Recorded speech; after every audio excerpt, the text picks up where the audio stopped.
For much of your life, people have likely told you that you're too much, too intense, too emotional. Maybe you're someone who tears up easily, not only from sadness, but from anger or even from feeling overwhelmed by the sheer beauty of sunset. You may have spent years trying to suppress that intensity, believing it was a defect, but evolutionary biology tells a very different story. There's a strong chance you're part of the 20% of people born with a trait known as sensory processing sensitivity. To grasp this, we need to go back to how early tribes survived. Most members were like dandelions, the tough, adaptable warriors. They could sleep anywhere, eat whatever was available, and move quickly. But a tribe made up only of warriors wouldn't last long. They'd march straight into a storm without noticing the sky shift. They'd consume poisonous food because they missed the subtle warning scent. The tribe needed someone else. They needed you, the orchid. You were the awareness vanguard. Your nervous system is built to capture the world in 8K clarity while others operate in 720p. You don't just register loud sounds. You notice the faint hum of the refrigerator and the feel of fabric against your skin. You don't simply hear your friends' words. You detect the hesitation in their voice and absorb the sadness they're concealing. Your internal radar never switches off. It's engineered to catch signals others overlook. But as I've read through the comments on our recent videos, I've noticed a painful theme repeating. You recognize that you have this high-definition mind. You understand it's a gift. Yet instead of feeling empowered, you feel drained. You feel like you're slowly wilting. That makes perfect sense. An orchid cannot survive on a slab of concrete. It requires a greenhouse. Psychologists refer to this as vantage sensitivity. It's a critical idea. It means that while you're more affected by harsh or chaotic settings, in the right environment, you don't merely cope. You excel. Inside your greenhouse, you bloom with a richness and originality the dandelions simply cannot access. So today, we're not going to try to make you tougher. We're going to start constructing your greenhouse. We'll redesign your life across two key domains, your body and your interactions. First, we need to understand why you're so exhausted. It's not weakness. It's a basic evolutionary mismatch. Your biology is optimized for a high-stakes but low-velocity environment. Picture a quiet forest. It's calm, yet you're attentive. If a twig snaps, it signals a predator.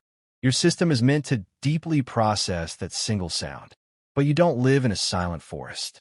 You live in a world of relentless, high-speed stimulation, open-plan offices, traffic, non-stop phone notifications, and emotional overload from the news. Your brain doesn't have a strong gating system to filter this constant input. The result is systemic overload. Your engine is revving at maximum just to idle. To address this, we need to completely rethink your sensory diet.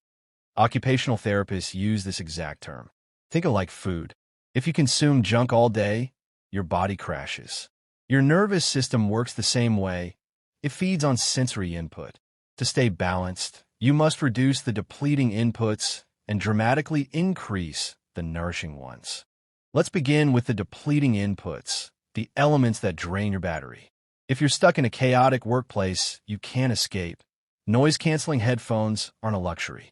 They're personal protective equipment. Reframe this clearly. In a noisy environment, headphones create a boundary between your sensitive nervous system and external chaos. Wearing them isn't rude. It's essential maintenance for your system. You also need what environmental psychology calls a restorative niche. This is a physical location where you can retreat and let your system idle. It doesn't have to be a meditation studio. It could be a parked car, a stairwell, or even a bathroom stall. The rule is simple. When you feel that familiar haze of overstimulation creeping in, don't push through it. Go to your niche for 5 minutes. And in that space, don't scroll your phone. Simply allow your nervous system to reset to baseline. This prevents the cumulative crash that typically hits around 4 p.m. Now let's turn to the nourishing inputs, something many HSPs neglect. You can't just block out what harms you. You have to actively feed what restores you. For a high sensor, beauty isn't optional. It's functional medicine. A nourishing input signals safety to your system. This could look like visual nutrition, spending 10 minutes in natural light, or observing the intricate patterns of a tree. Your brain craves these organic fractals. It could mean tactile nutrition, wearing soft fabrics, or using a weighted blanket. That gentle pressure cues your parasympathetic nervous system to relax. Or it might involve auditory nutrition, listening to brown noise or rainfall.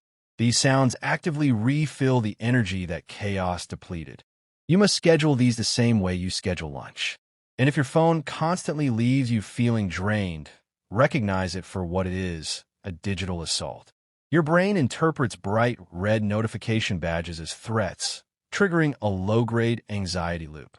Try the gray protocol. Switch your phone display to grayscale in the settings.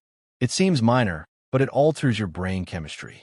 It removes the dopamine-driven reward cycle and transforms your phone back into a simple tool, reducing depletion each time you unlock it.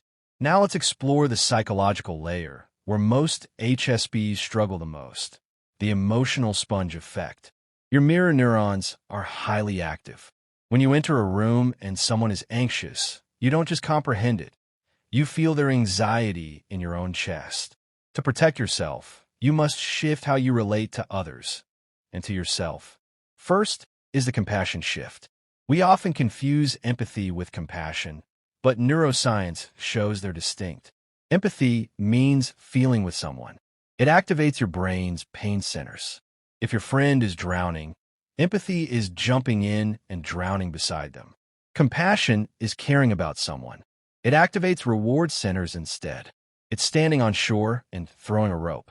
When you feel yourself becoming overwhelmed by someone else's distress, pause. Notice that you're drowning. Then shift to compassion with this internal script.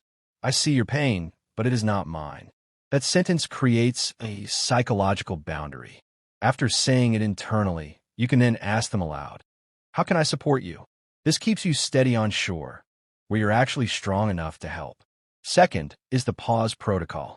Because you feel so deeply, saying no can feel physically uncomfortable.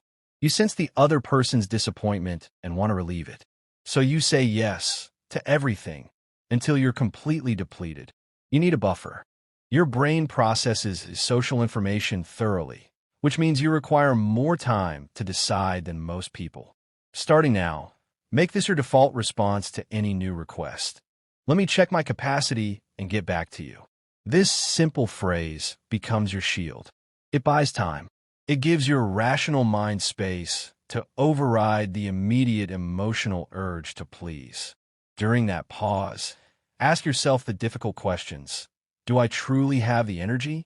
Is this person nourishing or depleting? Is this good for my greenhouse? The modern world wasn't designed with you in mind. It's loud, fussed, aggressive, but that doesn't mean you don't belong. It means you cannot operate on autopilot. You must become the architect of your own life. Be ruthless about eliminating depleting inputs. Be deliberate about cultivating nourishing ones. Be strategic with your boundaries. This isn't about withdrawing from the world. It's about resourcing yourself so you can fully participate in it. When you build your greenhouse, you don't just endure. You activate your vantage sensitivity. You bloom with depth, creativity, and strength that the world desperately needs. Start with one change today. Buy the headphones. Find your niche. Or simply practice the pause protocol. If this resonated with you, subscribe to Unordinary Mind. Let's create a world that works for us. I'll see you in the next one.